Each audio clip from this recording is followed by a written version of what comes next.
The one horror hill that I would die on is that 90s horror is way better than you remember. And I'm the first person to admit that when I had the opportunity to do 90s, because Robin Block, who says, let's do this, let's do that.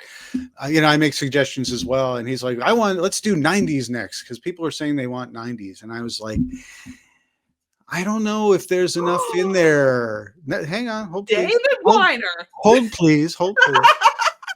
Because I, like many others, I was working on a lot of stuff, but I saw everything in the 90s as it came out. But I really, like I said earlier, I kind of put my nose up at a lot of the straight to video stuff.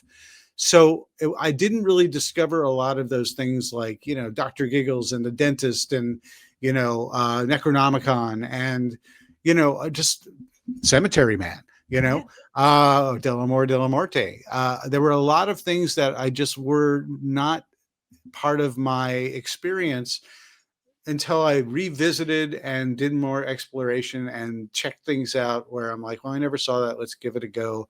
And I realized the absolute treasure trove that the 90s had to offer. But the 90s gets a bad rap because a lot of people memory hole it. A lot of people think, well, gosh, after the 80s stole the spotlight, gosh, what was there? Well, maybe Silence of the Lambs, but is that even horror? Maybe it's a thriller. I don't know. Some people have that kind of conversation, but then they're like, well, Scream, that's still the thunder. That was a big deal. Blair Witch Project. Yeah. But I don't know. I can't remember. Dusk Till Dawn, maybe. The more you think about it, the more there's more. But then when you really pay attention, you realize there's a huge amount of stuff and an interesting story about horror trying to evolve, but also find its footing and also cater to the carryovers of the 80s and the icons and the villains, but also create brand new memorable villains for the 90s, tell different stories, get a little grittier, get a little more creative.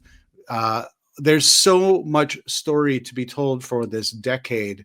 I think that is ultimately the hill that I have to die on because I devoted a 12-hour documentary to it and I stand by it. That is a great hill to die on, and I will die on that hill just right along with you. We'll just go to the top and plant that flag.